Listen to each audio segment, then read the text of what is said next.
విశాఖ హక్కు భారతీయుల హక్కు అని చెప్పి ఐద్వా సమక్షంలో అయితే నిరసన అయితే వ్యక్తం చేస్తున్నారు. ఎట్టి పరిస్థితుల్లో ఇలాగ అన్ని ఈ ప్రైవేట్ పరం చేస్తే విలీనం చేస్తుంటే మటుకి అలా భారతదేశాన్ని కూడా ప్రైవేట్ పరం చేసి విలీనం చేస్తారు. ఈ నేపథ్యంలో ఎట్టి పరిస్థితుల్లోనూ ఈ ప్రైవేట్ పరం చేయడం మేము ఒప్పుకోమని చెప్పి విశాఖలో ఐద్వా ఆధ్వర్యంలో వినూత్నంగా నిరసన అయితే తెలియజేస్తున్నారు. మనతో పాటు ఐద్వా నాయకురాలు ఉన్నారు.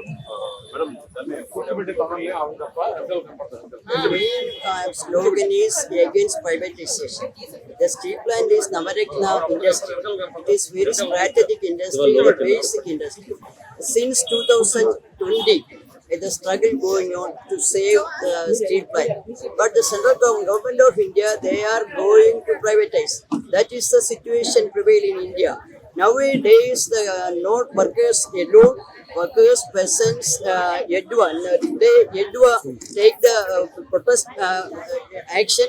So the Yedua student movement, youth movement and person movement, workers movement unitedly protest the policy of central government. That is the situation prevailing now. The strike seriously going on. We protect public sector, not allowed to privatize the strategic industry. That is the scenario prevailing in India. We are unitedly protest against privatization. Yeah, madam, ప్రధాన demand ఏంటి? ఎందుకు what is your main motto? What is the main reasons for your నిరసన? Withdraw every move to privatize Visakhapatnam plant. Now they have introduced the production linked wages. Withdraw that any kind of that move on the whatever and also they are not allowing the RNL to have the captive coal mines. So all those discriminatory practice against Visakhapatnam steel plant has to be withdrawn. No move to privatize. These are all the main demands, and the workers' demands also is there because of these things. These not only that their wages and other things are also pending. So the latest move what we can understand is that five years we have stopped.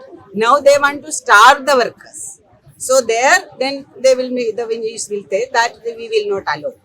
So all the wages, the full wages for the workers, no more move for privatization.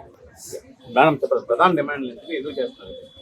ప్రధాన డిమాండ్లు 5 సంవత్సరాల నుంచి steel plant అనేది privatisation చేసేస్తామని చెప్పి కేంద్ర ప్రభుత్వం, కూటమి ప్రభుత్వం అన్నాయి. మేము ప్లాంట్ ని మాత్రం ప్రైవేటీకరణ కాకుండా ఐద్వాగా ఈ రోజు అంటే 5 ఏళ్ల నుంచి కూడా ఈ టెంట్ లో కూర్చుంటున్నాము. అక్కడ పరిరక్షణ కమిటీ ఆధ్వర్యంలో, ఇక్కడ జేఏసీ ఆధ్వర్యంలో మహిళా సంఘంగా చాలా పెద్ద ఎత్తున చేస్తున్నాము. స్టీల్ ప్లాంట్ ప్రైవేటీకరణ చేస్తే మాత్రం విశాఖ నగరం ఏమీ ఉండదండి. ఇప్పటికే అనేక కాలేజీల నుంచి స్టూడెంట్స్ రిలీవ్ అవుతున్నారు. అలాంటి వాళ్ళు ఉద్యోగాలు ఎక్కడండి? అసలు వాళ్ళు ఎవరు ప్రైవేటీకరణ చేయడానికి? ఇప్పుడు ప్రక్కని మిట్టలకి సొంతగాలు ఇస్తారంటున్నారు. అంటే ఇప్పుడు స్టీల్ ప్లాంట్ వాళ్ళు విశాఖపట్నం వాళ్ళు అన్యాయం చేశారు. 24,000 ఎకరాల భూమి ఇచ్చారు. అలానే నిర్వాసులు 8,000 మందికి ఉద్యోగాలు ఇచ్చారు. ఇప్పుడు ఉద్యోగాలు తీసేస్తున్నారు. అసలు ఎవరిచ్చారు రైట్ వాళ్ళకి? మీకు ఓటేసింది ఎందుకు? ప్లాంట్ నిలబెట్టడానిక? ఇక్కడ ఎమ్మెల్యే 95,000 మెజారిటీతో గెలిచాడు. కేవలం ఆయనకు ఓట్లు వేసింది మాత్రం స్టీల్ ప్లాంట్ ప్రైవేటీకరణ కాకుండా ఉంచడానికి మాత్రమే. కానీ వీళ్ళు ఎవరు పట్టించుకోవట్లేదు. కానీ ప్రజలు పట్టించుకుంటారు. ఈ రోజు ఇక్కడ సిఐటి మహాసభలు ఆంధ్రాలో విశాఖ నగరంలో జరుగుతున్నాయి అంటే ఇలాంటి పబ్లిక్ సెక్టర్స్ ప్రైవేట్ కాకుండా ఉండడం కోసం ఈ రోజు పెద్ద ఎత్తున 1,500 మంది ప్రతినిధులతో లక్షలాది మంది ప్రదర్శనకు వస్తారు. లక్షలాది మంది జనంతో ఇక్కడ సిఐటి మహాసభలు జరుగుతున్నాయి. దానికి ఐద్వాగా కూడా మేము మద్దతు ఇస్తున్నాము. స్టీల్ ప్లాంట్ మాత్రం ప్రైవేటీకరణ కాకుండా అది పబ్లిక్ సెక్టర్ గారి ఉండే వరకు కూడా మేము ఐద్వాగా ఇక్కడ ఆందోళన చేస్తామని, ఉద్యమం నిర్మిస్తామని చెప్పి నేను విజ్ఞప్తి చేస్తున్నాను. సత్యవతి, విశాఖ జిల్లా ఐద్వా సెక్రటరీ. మేడం, చెప్పండి, ప్రైవేటైజేషన్ అవ్వకుండా మీరు ఎలాంటి డిమాండ్ చేస్తే ప్రభుత్వాన్ని ఎలా ఎదుర్కొని పెడతారు? ఖచ్చితంగా స్టీల్ ప్లాంట్ ప్రైవేటీకరణకు వ్యతిరేకంగా 5 సంవత్సరాల పాటు జరుగుతున్న ఈ పోరాటంలో ప్రజలందరూ కూడా పాల్గొన్నారు. 32 మంది ప్రాణత్యాగాలతో ఏర్పడిన ఈ స్టీల్ ప్లాంట్ ను రక్షించుకుని తీరుతాం. ఇప్పుడే సిఐటియు ఆల్ ఇండియా కార్యదర్శి సింధు మేడం చెప్తున్నారు, ఇది ఆంధ్రుల హక్కు కాదు, విశాఖ ఉక్కు భారతీయుల హక్కు అని చెప్తున్నారంటే మన పోరాటానికి జాతీయ రూపం వచ్చిందని చెప్పి మనం అర్థం చేసుకోవచ్చు. విశాఖ స్టీల్ ప్లాంట్ కాపాడడం, ప్రధానంగా సొంత గనులు కేటాయించాలని చెప్పి డిమాండ్ చేస్తున్నాం. అలాగే తొలగించిన కాంట్రాక్ట్ కార్మికుల్ని విధుల్లోకి తీసుకోవాలి. అలా ఇప్పుడు కనీసం రిటైర్ అవుతున్న వాళ్ళ సంగతి ఎలా ఉన్నా నడి మధ్యలో ఉన్నారు అనేక మంది కార్మికులు. వారి పరిస్థితి ఎలా ఉందంటే ఈరోజు ఉరేసుకునే పరిస్థితి. అంటే స్టీల్ ప్లాంట్ ను బలవంతంగా ప్రభుత్వ రంగ పరిశ్రమలను ఈ రోజు మోడీ ప్రభుత్వం ఉరేస్తోంది. అలాగే ఇక్కడున్న చంద్రబాబు నాయుడు ప్రభుత్వం వత్తాసు పలుకుతోంది. కాబట్టి మా డిమాండ్, ఈ కొత్త సంవత్సరంలోనన్నా ఈ ప్రభుత్వాలకు బుద్ధి రావాలి. ఖచ్చితంగా ప్రభుత్వ రంగ పరిశ్రమలు కాపాడాలి.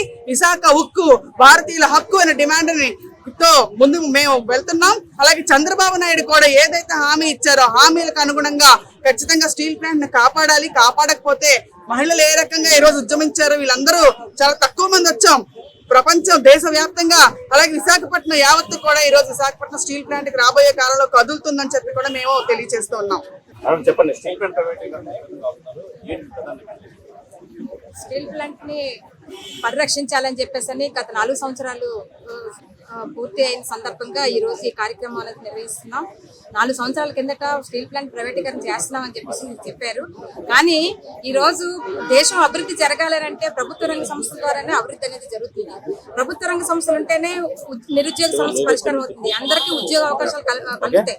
అలాంటిది ప్రభుత్వ రంగ సంస్థలన్నింటినీ కూడా ప్రైవేట్ వాళ్ళకి ఇచ్చేసి ఈ రోజు నిరుద్యోగ సమస్య పెరిగేదానికి ఈ రోజు దారితీసే పద్ధతిలో కేంద్రంలో ఉన్న బీజేపీ ప్రభుత్వం చేస్తా ఉంది. ఈ రాష్ట్రంలో ఉన్న తెలుగుదేశం ప్రభుత్వం అధికారంలోకి వస్తున్నప్పుడు ఏం చెప్పారు? స్టీల్ ప్లాంట్ పరిరక్షిస్తామని చెప్పారు. కానీ ఈ రోజు కూటమి నాయకులందరూ కూడా ఈ రోజు బీజేపీతో చేతులు కలిపి ఈ రోజు ప్రభుత్వ రంగ సంస్థలన్నింటినీ కూడా నాశనం చేసే విధంగా వాళ్ళ విధానాలు తీసుకొస్తా ఉన్నారు. కాబట్టి ఈ రోజు ప్రభుత్వ రంగ సంస్థలు కాపాడాలని చెప్పేసి అనేది ఈ రోజు మేము డిమాండ్ చేస్తా ఉన్నాం. పట్టుగొమ్మలుగా ఉన్న భారతదేశానికి ప్రభుత్వ రంగ సంస్థలే పట్టుగొమ్మలు. అలాంటి ప్రభుత్వ రంగ సంస్థలు కాపాడాలని చెప్పేసి ఎన్ని సంవత్సరాలైనా సరే ఈ ఉద్యమం అనేది ఆగదు. విశాఖ ప్రజలతో పాటు అలాగే ఈ రోజు ఉత్తరాంధ్ర ప్రజలు, భారతదేశంలో ఉన్న ప్రజానికం ఈ రోజు విశాఖ స్టీల్ ప్లాంట్ నిర్మాణం పరిరక్షించేదానికి పూర్తి స్థాయిలో ఉండాలని చెప్పేసి ఉద్యమంలో పాల్గొనడం అనేది జరుగుతుంది. ఈరోజు స్టీల్ ప్లాంట్ అనేది ఇక్కడ ఊటినే రాలేదు. 32 మంది ప్రాణత్యాగం చేస్తే రైతులు 1000 ఎకరాల భూమి ఇస్తే స్టీల్ ప్లాంట్ నిర్మించడం అనేది జరిగింది. దానిలో బీజేపీకి ఎలాంటి పాత్ర లేదు. ఎందుకంటే ఉద్యమకారులు చాలా మంది కమ్యూనిస్టులు అందరూ కూడా ఊరుకుంటే ఈరోజు స్టీల్ ప్లాంట్ వచ్చింది. కానీ ఈ రోజు ఉన్న ఏదైతే స్టీల్ ప్లాంట్ ఎక్కువ ముందుకెళ్తుంది అనేది తెలుసుకుని ఈ రోజు అమ్మేయటానికి చూస్తున్నారు. మరి కూటమి ప్రభుత్వం, తెలుగుదేశం, చంద్రబాబు నాయుడు గారు ముందు చెప్పారు విశాఖపట్నం పారిశ్రామిక అభివృద్ధి చెందింది కాబట్టి ప్రభుత్వ సంస్థలకు నిర్మిస్తామని చెప్తున్నారు. ఉన్న ప్రభుత్వ సంస్థను అమ్మేసి లేనిపోయిన నిర్మిస్తామంటే ఎంత అభూత కల్పన అర్థమవుతుంది. ఇంకోటి ముందుకు వచ్చాడు ఆయన, కార్మికులు కరెక్ట్ గా పని చేయట్లేదు కాబట్టి స్టీల్ ప్లాంట్ నష్టాల్లో జరుగుతుందని చెప్తున్నాడు. స్టీల్ ప్లాంట్ లాభాలు రావడానికే కారణం కార్మికులు. వాళ్ళు లేకపోతే స్టీల్ ప్లాంట్ లాభాలు రాదు. మీకు స్టీల్ ప్లాంట్ లాభాలు రావాలంటే స్టీల్ ప్లాంట్ సొంత గనులు కేటాయించండి. అంతేగాని నష్టాల్లో జరుగుతుందని కార్మికుల మీద అబద్ధాలు చెప్పడం చాలా దుర్మార్గం. దీన్ని వెంటనే వెనక్కి తీసుకుని ప్రైవేటీకరణ ఆపకపోతే పెద్ద ఎత్తున ఉద్యమాలు చేస్తామని తెలియజేస్తాం. ఇది ప్రధానంగా మనం చూసుకోవచ్చు. ఈ స్టీల్ ప్లాంట్ ఎట్టి పరిస్థితుల్లో ప్రైవేటీకరణ చేస్తే మటుకి మేము ఊరుకునేది లేదని చెప్పి విశాఖలో ఐద్వా నాయకులు అయితే వినూత్నంగా నిరసన అయితే తెలియజేస్తున్నారు. ఎట్టి పరిస్థితుల్లోని తొలగించిన కాంట్రాక్ట్ కార్మికులు వెంటనే విధుల్లోకి తీసుకోవాలి, అలాగే ప్రైవేటీకరణ ఆపాలి, లేదంటే మేము మా ఉద్యమం తీవ్ర రూపంగా దారుస్తామని చెప్పి వీళ్ళు ప్రభుత్వాన్ని అయితే హెచ్చరిస్తున్నారు. కెమెరామెన్ రాఘవతో శివరామకృష్ణ, వినోద్ భారత్, విశాఖపట్నం నుంచి.